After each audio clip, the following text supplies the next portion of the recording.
आखिरकार बीजेपी और उनकी बोली बोलने वाली गोदी मीडिया, गोदी पत्रकारों के पाप का घड़ा फूट ही गया। जी हां, आपको बता दें कि बड़ी खबर निकलकर सामने आई है कि भाजपा आईटी सेल प्रमुख और गोदी पत्रकारों के आका अर्नब गोस्वामी के खिलाफ तगड़ा एक्शन हुआ है, जिसके बाद अब बवाल थमने का नाम नहीं ले रहा है। नमस्कार, आप देखना शुरू कर चुके हैं 4 PM न्यूज नेटवर्क और मैं हूं आपके साथ प्रगति ठाकुर। दरअसल आपको बता दें कि भारतीय जनता पार्टी ने पिछले कुछ दिनों से जो गंदी राजनीति की है और उनकी गंदी राजनीति को जिस तरह से गोदी पत्रकारों ने बढ़ावा दिया है, उसे लेकर बवाल खड़ा हो गया है और विपक्ष ने इस घटिया राजनीति और इस झूठी पत्रकारिता के खिलाफ तगड़ा एक्शन लेते हुए बवाल काट रखा है, जिसके बाद खुद बीजेपी के साथ साथ गोदी पत्रकारों की भी घुटने टेकने तक की नौबत आ चुकी है। तो फिलहाल विपक्ष ने क्यों और क्या एक्शन लिया है आपको बताएंगे, और क्यों अब घुटने टेकने और जेल जाने तक की नौबत आ चुकी है उस पर भी आएंगे, लेकिन उससे पहले आप ये खबर देखिए भास्करी खबर में लिखा है, बीजेपी आईटी सेल प्रमुख और अर्नब गोस्वामी पर FIR, झूठी जानकारी फैलाने का आरोप। तुर्की के इस्तांबुल कांग्रेस सेंटर को कांग्रेस ऑफिस बताया था। तो मतलब ऑपरेशन सिंदूर के दौरान बीजेपी के इस गोदी मीडिया ने जो प्रोपेगेंडा फैलाया, जिस तरह से अफवाहें उड़ाई, झूठी खबरें दी, ये तो आपको याद ही होगा किस तरह से पूरे देश की बेइज्जती हुई। लेकिन इसके बाद भी गोदी मीडिया चुप रहने को तैयार नहीं है। अब तो बेशर्मी की सारी सीमाएं लांघते हुए अर्नब गोस्वामी ने विपक्ष के खिलाफ झूठी खबरें चलाई है, झूठी जानकारियां दी है। जी हां, आपको बता दें कि अर्नब गोस्वामी ने बकायदा अपने चैनल रिपब्लिक भारत का एक वीडियो शेयर किया, जिसने बवाल खड़ा करके रख दिया है। आपको बता दें कि रिपब्लिक टीवी के एक प्रोग्राम में अर्नब गोस्वामी ने एक तस्वीर दिखाई थी जो इस्तांबुल कांग्रेस सेंटर की थी। ये तुर्की के इस्तांबुल में स्थित एक अंतर्राष्ट्रीय स्तर का कन्वेंशन सेंटर है। इसे उन्होंने भारतीय राष्ट्रीय कांग्रेस पार्टी का तुर्की में रजिस्टर्ड ऑफिस बताया था। इस दावे पर सोशल मीडिया में रिपब्लिक और अर्नब का भारी मजाक भी उड़ा और आलोचनाएं भी हुई, क्योंकि आपकी जानकारी के लिए बता दें कि इस्तांबुल कांग्रेस सेंटर सिर्फ एक इवेंट कन्वेंशन सेंटर है, किसी राजनीतिक पार्टी का ऑफिस नहीं है। कांग्रेस शब्द का मतलब केवल इंडियन नेशनल कांग्रेस नहीं होता। अमेरिका, तुर्की और अन्य देशों में इसे संसद या सम्मेलन जैसे अर्थों में भी इस्तेमाल किया जाता है।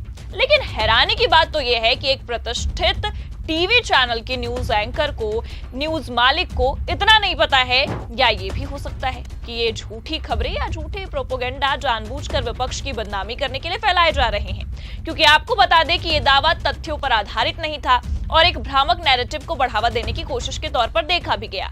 लेकिन हमेशा की तरह गोदी मीडिया ने झूठ परोसा, झूठ फैलाया। उसे देखते हुए बीजेपी आईटी सेल ने बढ़ावा भी दिया। जी हां, आपको बता दें कि एक बार फिर बीजेपी आईटी सेल के प्रमुख अमित मालविया ने बेशर्मी की सीमाएं लांघते हुए बकायदा अर्नब गोस्वामी के पोस्ट को शेयर किया, जिसे देखते हुए कांग्रेस ने इस पूरे मामले पर तगड़ा एक्शन लिया है और भारी बवाल होता भी नजर आ रहा है।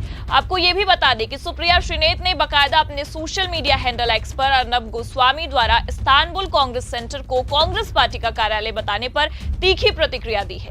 उन्होंने इसे fake news peddler in chief द्वारा फैलाया गया झूठा और भ्रामक समाचार भी बताया है। और इतना ही नहीं, बल्कि आपको यह भी बता दें कि कांग्रेस ने बीजेपी की इस गंदी राजनीति और गोदी मीडिया के फैलाए गए इस बेबुनियादी झूठ पर भारी प्रहार किया है और एक्शन तक लिया है।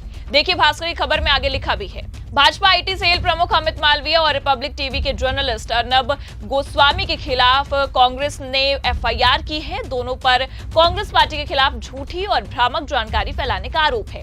अमित मालविया ने 17 मई को एक्स पर अर्नब गोस्वामी के एक वीडियो को शेयर किया, जिसमें वो बता रहे थे कि कांग्रेस पार्टी का तुर्की में एक रजिस्टर्ड ऑफिस है। मालविया ने लिखा, राहुल गांधी को बताना चाहिए कि ऐसा करने की जरूरत क्यों पड़ी। ये हैरान और समझ से बाहर का मामला है। देश को इसका सच जानने का हक है।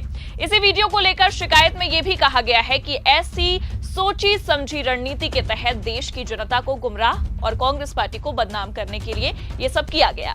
ये लोगों की भावनाओं को भड़काने, देश की सुरक्षा और लोकतंत्र को कमजोर करने की कोशिश है।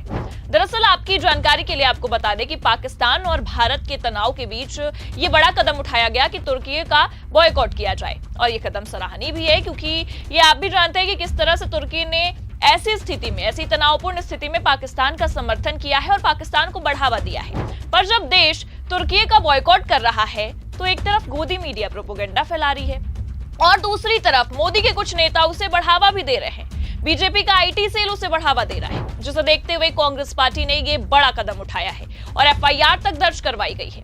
इसकी जानकारी खुद कांग्रेस नेता जयराम रमेश ने अपने सोशल मीडिया हैंडल एक्स पर दी है। पहले उन्होंने एक पोस्ट में लिखा, कांग्रेस पार्टी 2 व्यक्तियों के खिलाफ सिविल और आपराधिक कानूनों के तहत कार्रवाई शुरू कर रही है, जो सत्य और शालीनता पर धब्बा है, जिनका रोज का काम ही कांग्रेस और इसके नेतृत्व के खिलाफ द्वेष के साथ झूठ फैलाना है।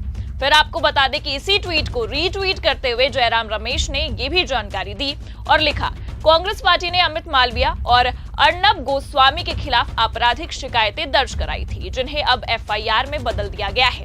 अब ये दोनों अदालत की शरण लेंगे और सुरक्षा की मांग भी करेंगे। हमें उम्मीद है कि अदालतें इन आदतन अपराधियों की बार-बार और जानबूझकर की गई दुर्भावनापूर्ण हरकतों से राष्ट्र को पहुंचाए गए गंभीर नुकसान पर गंभीरता से विचार करेंगी।